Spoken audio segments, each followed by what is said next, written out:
अस्सलाम वालेकुम, मैं हूं हसनैन कुरैशी और आप देख रहे हैं मेरा यूट्यूब और फेसबुक चैनल। आज उमर डार 10 माह बाद अपने घर पहुंच गए हैं और घर पहुंचने पर उनका किस तरह इस्तकबाल किया गया उसके एक्सक्लूसिव मनाजिर वीडियो भी मैं आपको दिखाता हूं। उसके बाद इमरान खान और उसके साथियों के एक मुकदमे में आज इस्लामाबाद में बरी कर दिया गया है। इमरान खान की पार्टी पीटीआई ने और बैरिस्टर गौहर अली खान ने आज प्रेस कॉन्फ्रेंस करके ये बता दिया कि हमने आईएमएफ को लेटर लिख दिया है। उसकी डिटेल भी मैं आपको बताता हूँ। उसके बाद साहबजादा हामिद रज़ा ने आज ये वजाहत दी है कि जो इलेक्शन कमीशन ने लेटर का हवाला दिया कि हमने उनको लेटर लिखा था कि हमें सीटें ना दी जाएं, उसकी क्या डिटेल है वो भी मैं आपको बताता हूँ। और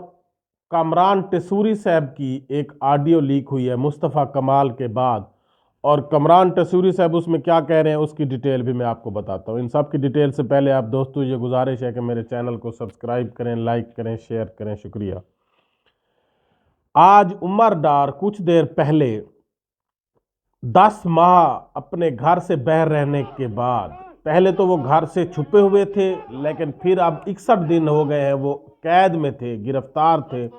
9 मई के वाक़यात में। लेकिन अभी आज कुछ देर पहले अचानक से, वो वीडियो भी आप देख सकते हैं, अचानक से वो अपने घर पहुंच गए और घर पहुंचने के बाद उनकी फैमिली बहुत ज़्यादा खुश थी, जश्न का सामान था, बहुत से लोग वहां इकट्ठे हो गए फैमिली के। लेकिन उसमें जो चंद बातें काबिल ज़िक्र हैं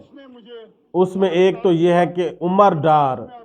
आज भी तहरीक इंसाफ का झंडा अपने हाथ में लिए हुए थे, यानी उन्होंने तहरीक इंसाफ का दामन नहीं छोड़ा। और उमर डार और उस्मान डार फैमिली ने इमरान खान के लिए जो कुर्बानियां दी हैं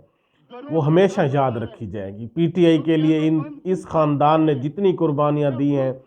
जितनी स्ट्रगल की है, जितनी मेहनत की है, जितना ये डट कर इमरान खान के साथ खड़े हैं, उसकी मिसाल नहीं मिलती। इन पर जुल्म और तशद्दुद के पहाड़ तोड़े गए, दोनों बेटों को जो है वो टार्चर किया गया, दोनों बेटों को जो है वो कैद बंद में रखा गया, सजाएं दी गई, झूठे मुकदमों में फंसाया गया। फिर इनकी रिहाना डार, इनकी माँ ने, जो कि एक शेर की तरह बेटों का उसने जो तहफ़्फ़ुज़ किया और उसने इलेक्शन कंटेस्ट किया और ख्वाजा आसिफ साहब को बुरी तरह से शिकस्त दी। लेकिन ये बदकिस्मती है हमारी कौम की, पाकिस्तान की, कि अवाम के मैंडेट को ठुकरा कर अवाम ने जिस माँ के साथ शाना बशाना खड़ी थी और अवाम ने उस माँ की कदर की, माँ को जितवाया, लेकिन हमारे जो सिस्टम है उसने फिर उसी धोखाबाज ख्वाजा आसिफ को धोखे से जितवा दिया। और ख्वाजा आसिफ को शर्म नहीं आती कि वो ना तो किसी फोरम पर आ रहा है, ना कहीं, वो चुपके से छुप कर भीगी बिल्ली बना हुआ है और अपनी झूठ की फतह को इंजॉय कर रहा है। और यकीनन अगर ये कोर्ट वगैरह में अगर थोड़ा सा भी गैरत हुई और उन्होंने रिहाना डार का मुकदमा सुना तो यकीनन ख्वाजा आसिफ को मुंह की खाना पड़ेगी और वो बहुत ज़्यादा भारी मार्जिन से रिहाना डार से हार चुके। और ये पाकिस्तान के बच्चे बच्चे को पता है। उमर डार अपनी माँ के साथ खड़े थे और वो माँ को कह रहे थे कि बच्चे माँ के शेर होते हैं, लेकिन हमारी माँ शेरनी साबित हुई है। और उसने जिस तरह अपने बच्चों को प्रोटेक्ट किया और बच्चों के साथ खड़ी हो गई, डरी नहीं, झुकी नहीं, तो हमेशा उमर और उस्मान की माँ को याद रखा जाएगा, उमर और उस्मान को याद रखा जाएगा। ये अल्फाज उनके मुंह पर थे उमर डार के। और वो पीटीआई का झंडा लेकर इमरान खान जिंदाबाद के नारे लगाए जा रहे थे, कैदी नंबर 804 के नारे लगाए जा रहे थे। उसके बाद आज इमरान खान और उनके साथियों को इस्लामाबाद में लांग मार्च और तोड़ फोड़ करने का एक मुकदमा दर्ज था। तो जुडिशल मजिस्ट्रेट ने इमरान खान, असद उमर, फैसल जवेद, अली नवाज, इन सब को उस मुकदमे में बरी कर दिया। और देखा जाए तो इमरान खान के खिलाफ जितने भी मुकदमे हैं सारे झूठे हैं, सारे झूठ पर मबनी है। अगर कोर्ट इंसाफ पर फैसले करने आ जाए तो with in 1 week Imran Khan के खिलाफ तमाम मुकदमे उड़ सकते हैं, क्योंकि इन सब मुकदमात के अंदर कोई सच्चाई नहीं है। उसके बाद इमरान खान जिसका बड़ा ढंढोरा पीटा जा रहा था लेटर आईएमएफ को, आज बैरिस्टर गौहर अली खान ने उमर अयूब के साथ बैठकर ये कह दिया कि کہ ہم نے وہ لیٹر آئی ایم ایف کو لکھ دیا ہے، وہاں پاکستان میں موجود آئی ایم ایف کے آفیشیل ہیں ان کو وہ لیٹر پہنچا دیا گیا ہے، اور وہ اس سے وہ واشنگٹن کو پہنچائیں گے۔ اور جب عمران خان، یہ پی ڈی ایم کی حکومت تھی اور آئی ایم ایف کا وفد آیا تھا، وہ عمران خان سے بھی ملا تھا بنی گالہ میں، اور عمران خان نے ان سے صرف ایک شرط رکھی تھی کہ ہم اس ڈیل کے ساتھ ہیں، آپ اس حکومت کے ساتھ معاہدہ کریں، ڈیل کریں، لیکن ہماری صرف ایک ہی شرط ہے کہ الیکشن فری اینڈ فیئر ہوں۔ اور اب بھی انہوں نے، عمر ایوب صاحب اور گوہر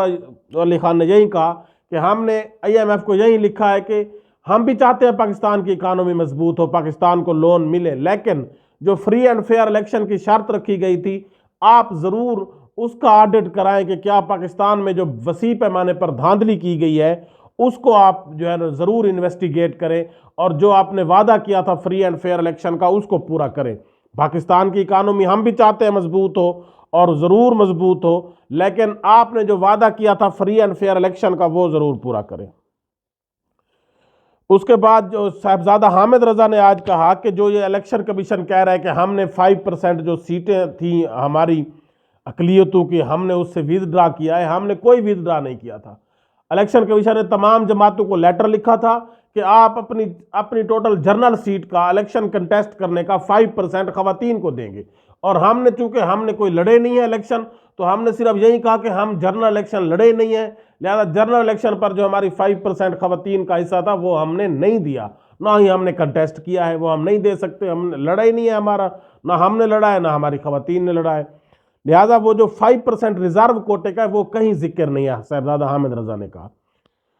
اس کے بعد کامران ٹیسوری کی آج آڈیو لیک ہوئی ہے مصطفیٰ کمال کے بعد، اور انہوں نے کہا کہ یہ جو پیپلز پارٹی اور پی ایم ایل این والے کہتے ہیں کہ جی ہمارا مینڈیٹ چوری کا ہے 100%، آپ کا بھی چوری کا ہے، اور ہم تو آپ کے ساتھ کھڑے ہونے کی سزا مل رہی ہے ہمیں، ہماری تو پچھلے جب آپ کی پی ڈی ایم کی حکومت بنی ہماری 7 سیٹیں تھیں، لیکن ہمارا ووٹ بینک اب گرا ہے، آپ کی وجہ سے گرا ہے، اور اب ان کو 17 سیٹیں ہیں لیکن وہ کہہ رہے ہیں ہمارا ووٹ بینک گرا ہے، تو یقیناً وہ اس بات کو سچا مان رہے ہیں کہ ان کو دھاندلی سے جتوایا گیا ہے، لیکن انہوں نے کہا ہے کہ یہ آپ کی وجہ سے ہوا ہے، اور آپ کی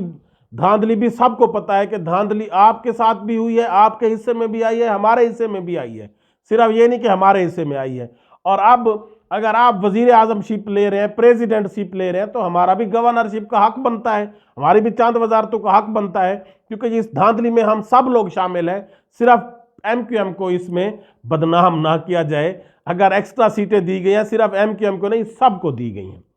تو یہ بھی ایک بہت بڑی جو ہے وہ آڈیو لیک ہے، جس سے پاکستان کے سسٹم کے اوپر، الیکشن کمیشن کے اوپر اور اس نظام کے اوپر اور اس دھاندلی زدہ نظام کے اوپر ایک بہت بڑا داغ لگ چکا ہے۔ اللہ حافظ۔